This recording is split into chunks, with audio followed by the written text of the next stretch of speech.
Queridos companheiros de ideal, queridos irmãos em Jesus, que Deus nos abençoe, nos proteja e nos envolva num clima de amor, de fraternidade, de paz e de luz. A nossa gratidão a Deus por esta oportunidade, a gratidão a Jesus pelo envolvimento de paz aos nossos corações e a nossa gratidão aos nossos companheiros de ideal que nos oferecem mais esta oportunidade de trabalho para aqui estarmos, mesmo que virtualmente, trazendo a palavra espírita. E que as nossas vibrações fraternais possam alcançar os nossos irmãos em humanidade, em particular, todos aqueles que mais sofrem. Que Deus os ampare e os abençoe, hoje, agora e sempre. Relembrando uma historieta que fala acerca de uma criatura que fazia a travessia de um deserto.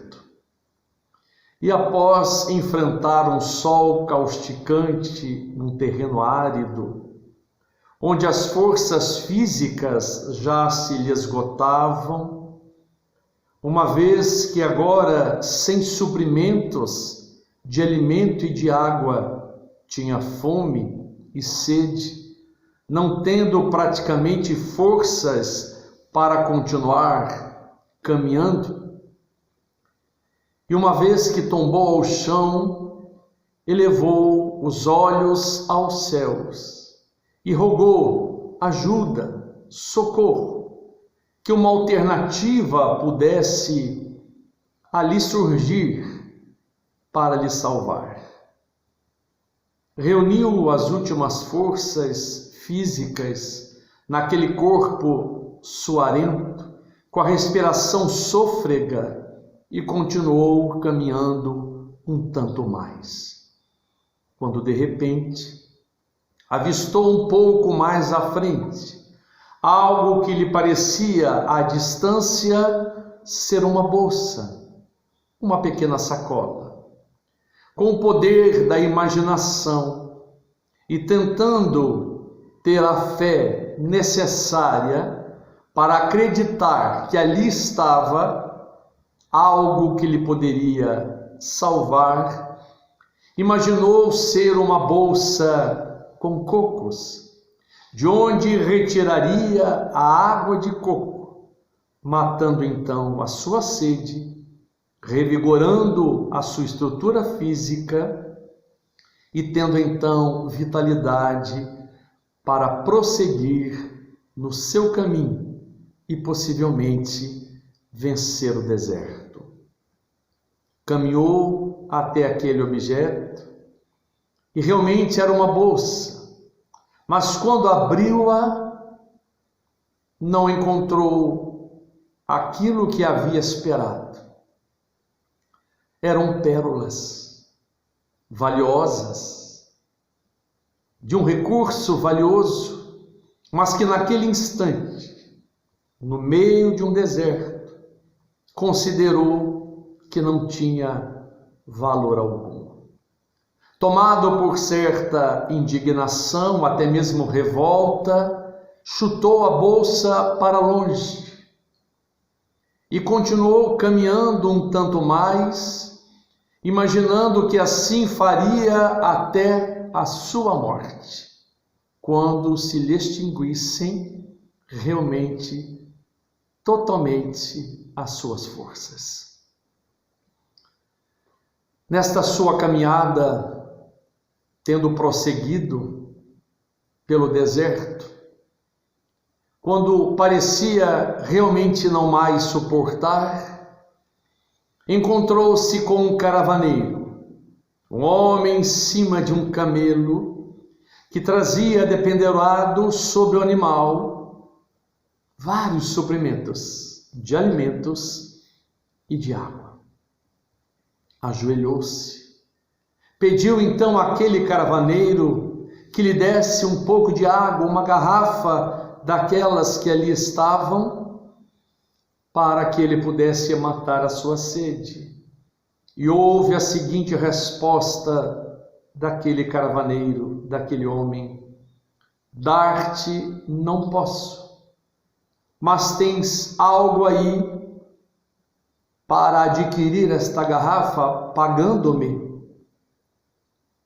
Naquele momento, ele então lembrou-se das pérolas que havia encontrado, mas considerando-as como não importantes naquele momento desértico, chutando a bolsa para longe, lá esqueceu-as para trás. Por que não nos vem à mente esta história quando estamos aqui a falar sobre o tema conhecimento de si mesmo? Quando nós vamos estudar o Livro dos Espíritos de Allan Kardec, no livro 3º ou parte 3ª, capítulo 12 da perfeição moral, na questão 919, Allan Kardec perguntou aos espíritos: qual o meio prático e mais eficaz para se vencer na vida ou para se melhorar na vida e vencer aos arrastamentos do mal ou resistir-se aos arrastamentos do mal? E a resposta dada pelos espíritos foi: um sábio da antiguidade já vos disse, conhece-te a ti mesmo. Meio prático. Allan Kardec queria saber dos espíritos quais seriam os passos necessários a serem dados para se melhorar na vida e se resistir ao mal, tanto quanto um meio eficaz. A eficácia é a condição de produzir resultados. Então, um meio prático e eficaz, os passos a serem dados no caminho e que nos levarão a obter como resultado a nossa melhoria e o fortalecimento nosso para resistirmos às arremetidas do mal. Na sequência da questão 919, com uma subpergunta, Allan Kardec faz então a interpelação aos espíritos, mas de que modo se poderia então conseguir este conhecimento de si mesmo? Como proceder? O que fazer? Quais seriam os modos, as maneiras que nos favoreceriam este conhecimento de nós mesmos?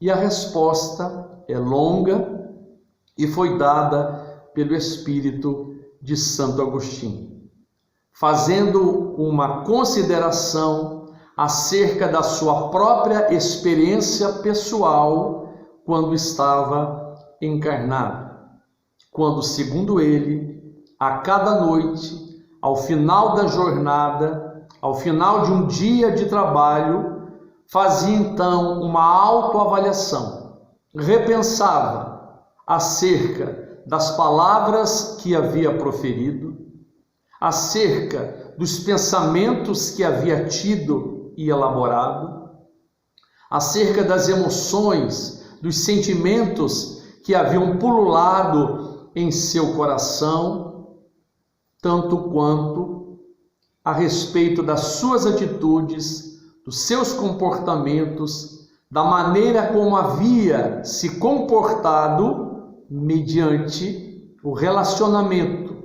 próprio com Deus, consigo mesmo e com o seu próximo. Relatamos então esta história no início desta nossa conversa para fazermos um link acerca das pérolas. As pérolas que haviam sido deixadas por aquele homem no meio do deserto E quando encontrou-se com o caravaneiro e pedindo então para ele uma garrafa d'água para que pudesse matar a sua sede, e o caravaneiro dizendo então que não poderia dar de graça a água, mas vendê-la, e se ele teria ali algo com que pudesse pagar para adquirir a água, e ele lembrou-se das pérolas.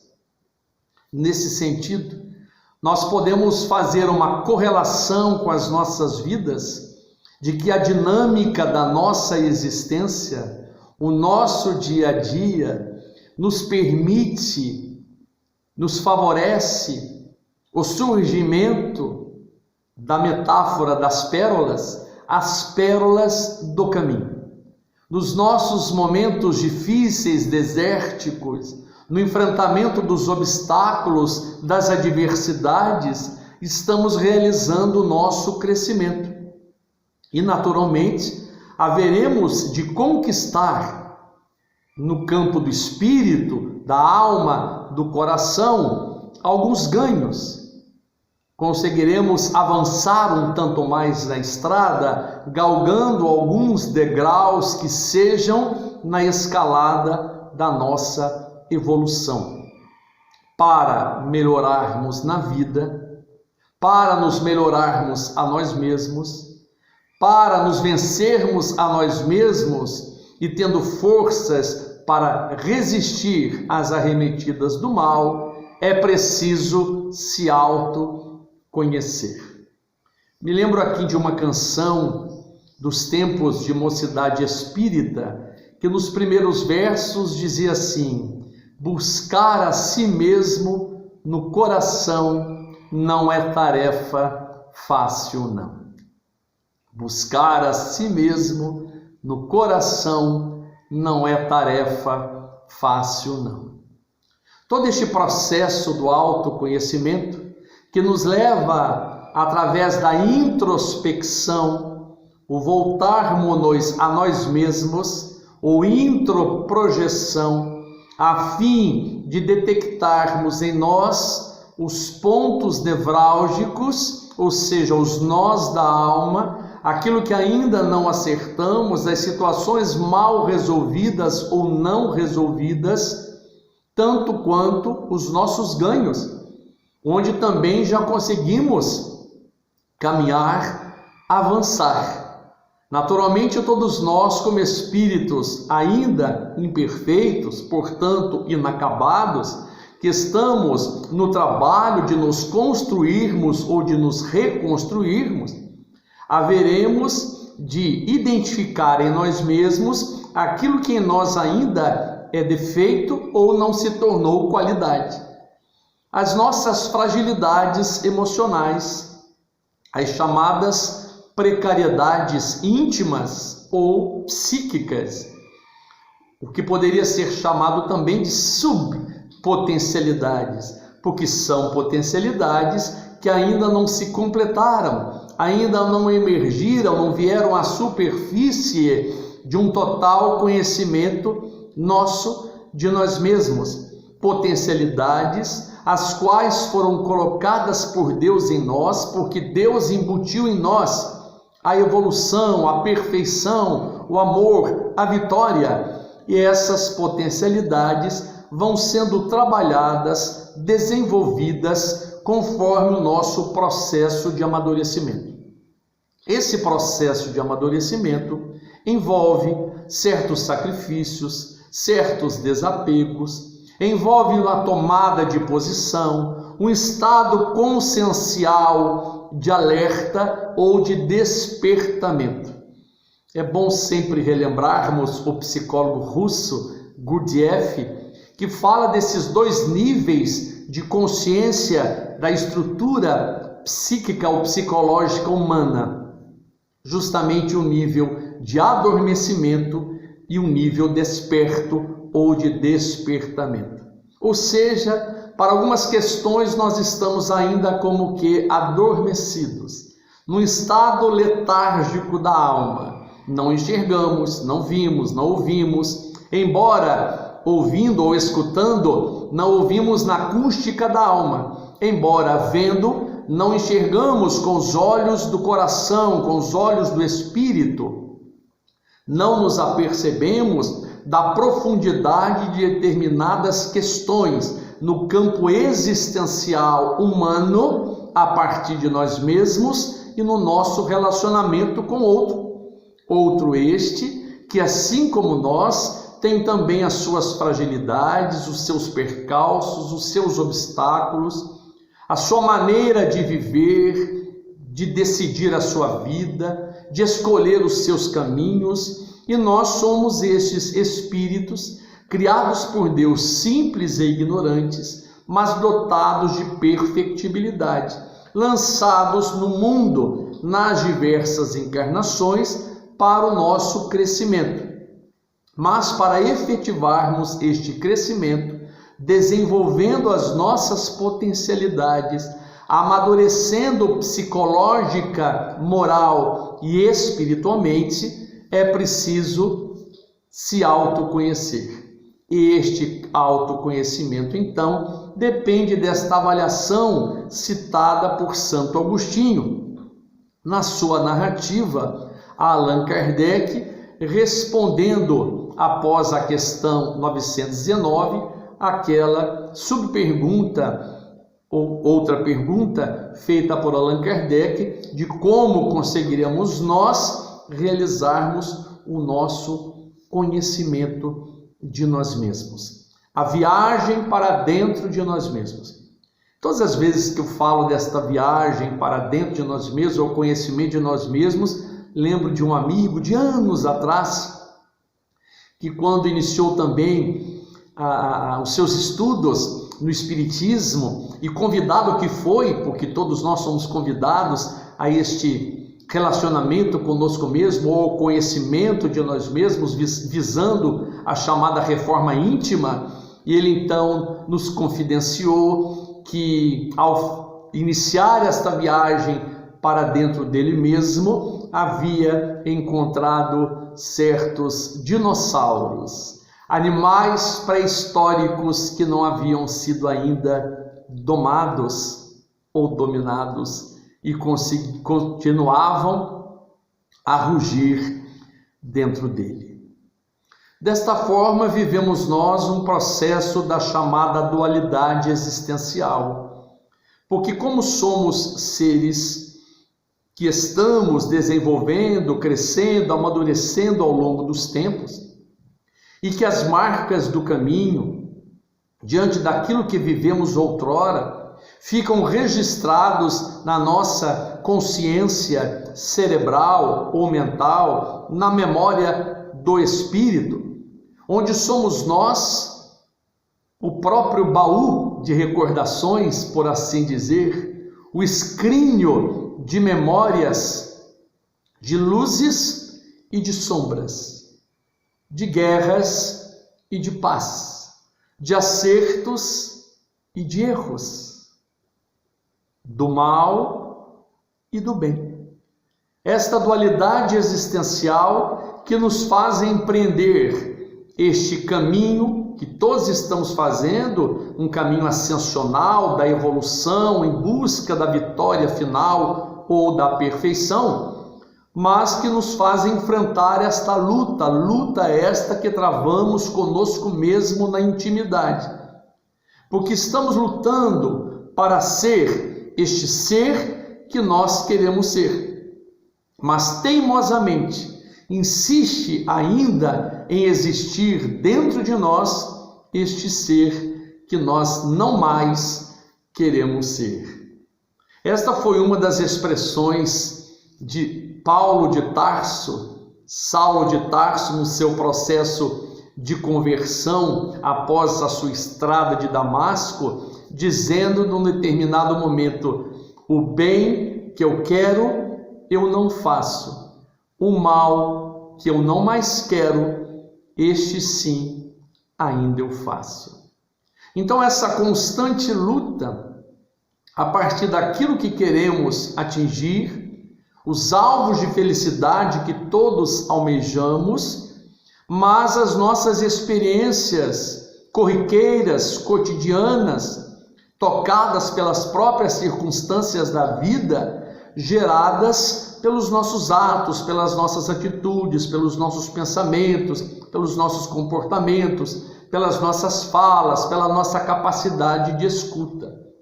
E este conhecimento de si mesmo envolve também, a partir dos nossos próprios sentidos, uma avaliação de como temos nós percebido o mundo através dos nossos próprios sentidos humanos.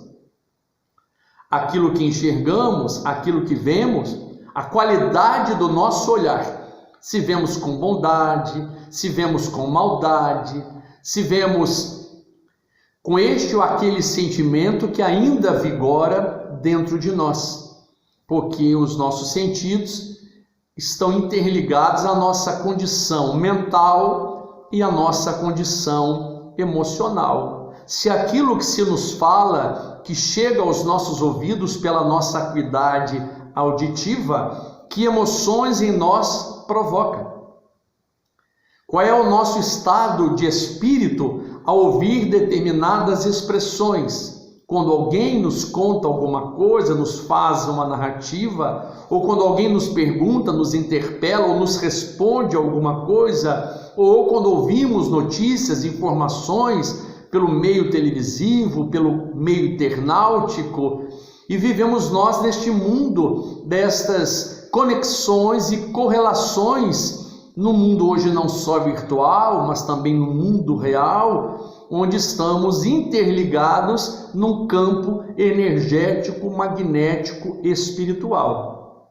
É um campo de energias, porque os pensamentos são energias, a nossa oralidade é energia, os nossos sentidos também nos provocam a emissão destas energias, energias destas que se magnetizam às energias dos outros companheiros nossos do mundo, dos outros habitantes da Terra, e não só dos que estão encarnados na Terra, mas daqueles também que estão no plano espiritual, uma vez que há uma constante comunicação e inter-relação do mundo dos espíritos com o mundo físico, com o mundo material. Os espíritos responderam a Allan Kardec, quando perguntou ele se os espíritos influenciam as nossas vidas, de que sim, de que influencia as nossas vidas muito mais do que nós imaginamos, e que na grande maioria das vezes são eles que nos dirigem os próprios atos, os pensamentos. Então vivemos nesta constante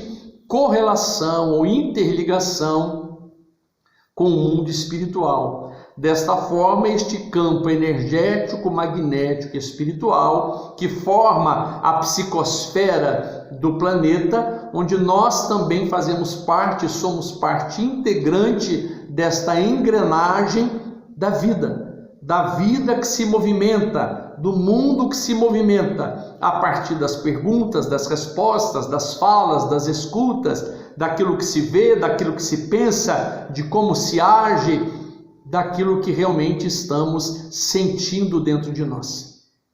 E o conhecimento de si mesmo envolve então esta autoavaliação, para que consigamos identificar se ao longo do nosso dia, conforme preceituou Santo Agostinho, numa avaliação noturna, antes de dormirmos, nós agimos no bem ou agimos mal, acertamos ou erramos, estivemos envolvidos por sombras ou por luzes, mantivemos um estado de paz ou guerreamos, não só conosco, mas também com o outro, e aquilo que efetivamente possamos ter feito, inclusive contra as próprias leis divinas, as leis de amor do Criador, de nosso Pai que está nos céus. Esta autoavaliação que nos ajudará para que, a partir de então, conhecendo esses tais pontos nevrálgicos, identificando essas nossas maiores dificuldades no campo sensório, perceptivo, emocional, moral e espiritual, nós possamos cuidar deles. Allan Kardec colocou no Evangelho segundo o Espiritismo um dos subtítulos, cuidar do corpo e do espírito. Porque nós cuidamos do corpo físico, porque naturalmente ele é a ferramenta de trabalho, o instrumento que temos de evolução para vivermos esta vida, mesmo que passageira, transitória pelo planeta, mas é através do corpo físico que nós então fazemos a manutenção da nossa saúde através do alimento que nos vem à boca, através da água que tomamos, através dos medicamentos para cuidarmos da saúde, dos exercícios que fazemos, mas não só de uma saúde física, tanto quanto da saúde mental, da saúde emocional, da saúde psicológica, da saúde moral, da saúde espiritual. E nesse sentido, tudo aquilo que vamos então aprendendo e que vamos conquistando são pérolas que não podem ser esquecidas. Esta água que nos tirará a sede ou que nos tira a sede para nos fazer atravessar os momentos desérticos, os momentos difíceis ou dificultosos do nosso relacionamento humano conosco mesmo, com o outro, na vida, no mundo.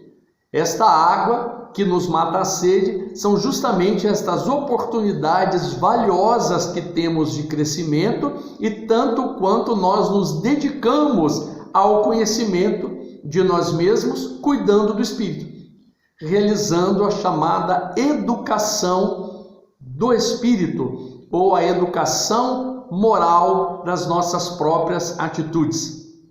Atitudes estas que não são só as que são exteriorizadas através da nossa manifestação do nosso proceder, mas atitudes mentais. Aquilo que pensamos, aquilo que elaboramos, o nosso campo criativo, o nosso campo imaginativo, como estão as nossas construções mentais?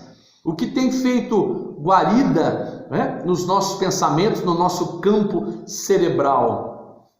Como seres imperfeitos ou como seres que ainda passam por essas dificuldades próprias, íntimas, temos também os nossos estados neuróticos ou fóbicos, as nossas carências, as nossas fomes, as fomes internas, as nossas carências pessoais, os nossos medos, muitas vezes pavores, receios, traumas, que são resultado também de andanças pretéritas das reencarnações anteriores, conforme preceitua Allan Kardec no Evangelho segundo o Espiritismo, capítulo 5, Bem-aventurados aflitos, ao falar das causas anteriores das aflições, mas ao falar também das causas atuais das aflições, uma vez que não só colhemos o resultado daquilo que fizemos no passado, nas encarnações anteriores, mas deste passado próximo da vida atual, ou seja, daquilo que fizemos ontem, no mês passado, em anos anteriores, e que nos chegam já como resultados, efeitos ou consequências dos nossos atos. Como dissemos, não só atos dos procedimentos exteriorizados no campo comportamental, mas dos nossos atos mentais, dos nossos atos emocionais, o que pensamos, o que sentimos por dentro. Chico Xavier costumava dizer que a maior liberdade que nós temos é a liberdade de pensar. E no seu jeito mineiro de dizer, com certo humor, dizia ele então que a gente olha para as pessoas e não sabe o que elas estão pensando da gente, mas que da mesma forma elas também não sabem o que nós estamos pensando delas. Podemos acenar para alguém, podemos até sorrir, podemos lançar um olhar que parece ser um olhar de compreensão, de entendimento, mas podemos, por dentro, estarmos tendo um outro campo de emoções desalinhadas, distorcidas, desequilibradas, Em alguns seminários a respeito do relacionamento humano, cheguei a dar como exemplo que nós podemos até cumprimentar alguém, dizer na rua, olá, como vai? Mas por dentro estarmos pensando assim, o que é seu está guardado, você não perde por esperar, só a hora chega. Enfim, vivemos então esta constante luta, esta constante batalha que travamos dentro de nós mesmos. Mas para melhorarmos na vida e para conseguirmos resistir ao mal, às arremetidas do mal, é preciso que nós nos autoconheçamos. E realmente façamos isto na própria realidade, ou seja, buscando a verdade, não nos deixando perder nos labirintos mentais ou psicológicos ou emocionais, não nos deixando manipular, no que dentro da psicologia se chama um processo de automanipulação psicológica, onde nós nos escondemos de nós mesmos e ocultamos de nós as verdades que não queremos enxergar. Por isso é preciso despertar. Quando o psicólogo russo Gurdjieff fala então do despertamento, é sair do estado do adormecimento, acordar, despertar, ver a luz, enxergar a realidade dos fatos, não só naquilo que hoje conseguimos mensurar, medir, qualificar, quantificar externamente, materialmente falando, no uso dos nossos sentidos, mas aquilo que conseguimos mensurar por dentro, qualificar na nossa intimidade, a fim de que realmente nos conheçamos. Há um outro conto que relata acerca de alguém que perguntou a um filósofo ocidental o que deveria fazer para melhorar na vida ou conquistar a felicidade. Segundo este conto, este filósofo ocidental respondeu que esta pessoa que lhe perguntou, tanto quanto qualquer outra pessoa, deveria abrir os olhos. Para melhorar na vida, para conquistar a felicidade, é preciso abrir os olhos, ter os olhos abertos, a conexão com a vida, a conexão com o mundo, identificar a realidade da própria existência, estar no foco da nossa existência, saber por onde estamos andando, como estamos vivendo a nossa vida, com quem estamos nos relacionando, os caminhos que temos palmilhado. Mas segundo este conto, uma outra pessoa perguntou então agora a um filósofo oriental o que deveria ele fazer para vencer na vida, melhorar na vida, conquistar a felicidade. E desta feita, este filósofo oriental disse que seria necessário fechar os olhos. Fechar os olhos, buscando a si mesmo, auto-interpretando-se, auto-identificando os pontos necessários a serem descobertos, desenvolvidos e trabalhados. Diante disto, nós percebemos então que na dinâmica do abrir os olhos e do fechar os olhos, estamos vivendo na vida exterior, mantendo esta conexão com o mundo à nossa volta, mas também temos esta grande necessidade de nos voltarmos a nós mesmos, no conhecimento de nós mesmos, quando então fechamos os olhos, por assim dizer, os olhos carnais, para não enxergarmos aquilo que está à volta na realidade material ou física, mas para que, fechando os olhos, busquemos a própria essencialidade do nosso ser. Segundo Saint-Exupéry, o essencial é invisível aos olhos. Então, a visão destes olhos espirituais, deste olhar para dentro, desta autoinvestigação, deste conhecimento próprio, nos favorecendo a identificação de quem somos ou de quem temos sido, do que tem permeado os nossos pensamentos, dos nossos quadros neuróticos, fóbicos, psicológicos alterados, das nossas emoções em desalinho, sabendo então onde o sapato aperta, onde o calo dói, quais são realmente esses chamados nós da alma que nós precisamos trabalhar, porque é para isto que nós reencarnamos. A reencarnação tem como propósito ser uma ferramenta dentro da justiça divina para que nós possamos crescer, nos desenvolver e sermos felizes.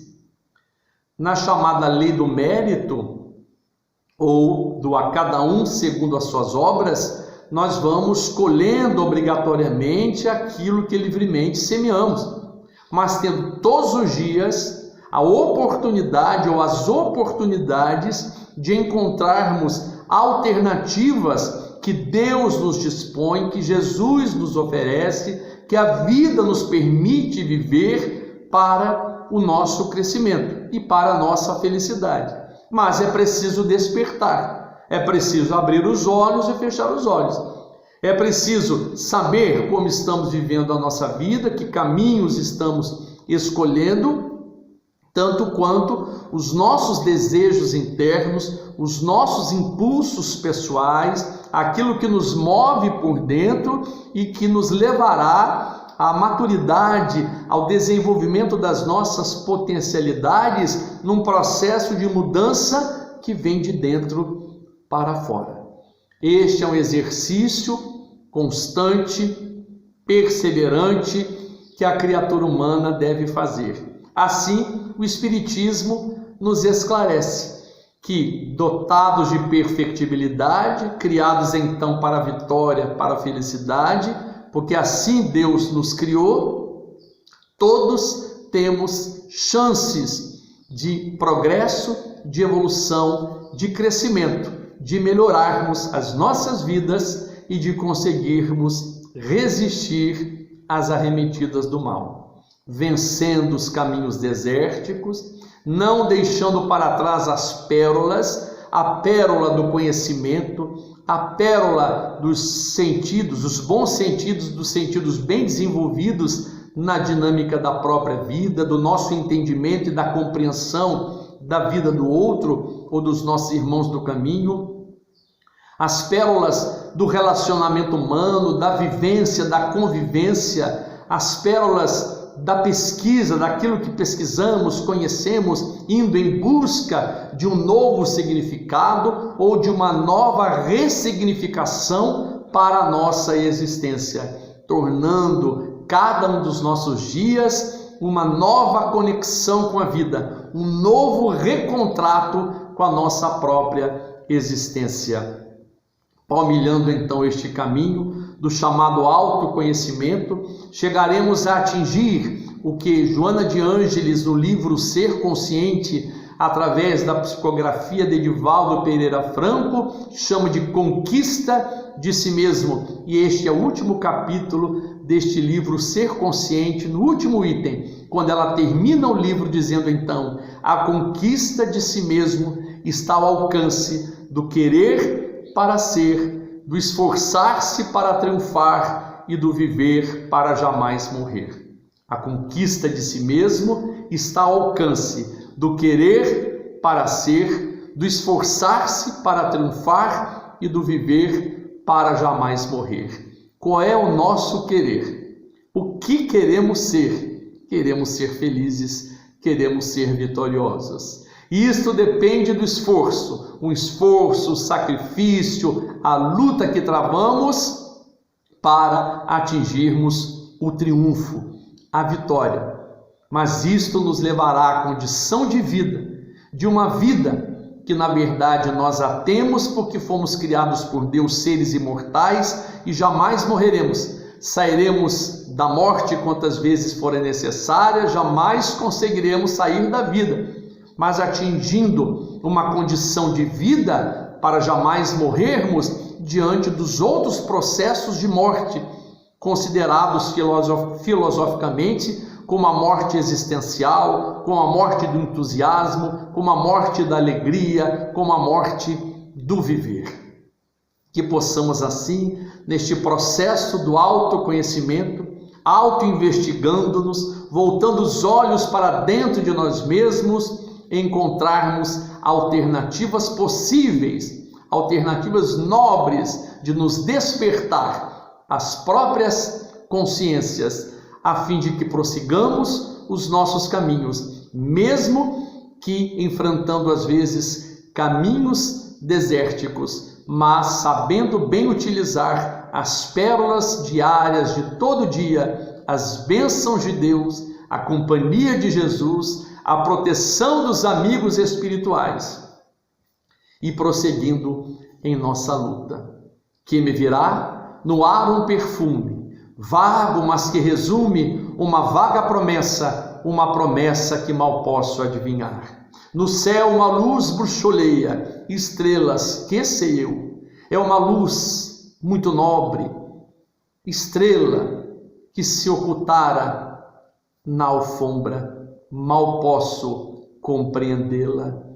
Paira do espaço uma doce cadência, eco, talvez uma palavra amiga, cantiga, cujo final ficou pairando como um guiso de veludo ouro, quase mudo, e que eu procuro aos poucos ir captando. Que me virá? Não sei. Esses prenúncios dizem-me tanto, tanto, perfume tênue, luz, suave canto. Ah, deixa-me enxugar todo o meu pranto. Quero cantar, sorrir, vibrar, alma dorida, nesta força que é Deus, neste Deus que é a vida. Um sábio da antiguidade já vos disse: conhece-te a ti mesmo. Muita paz.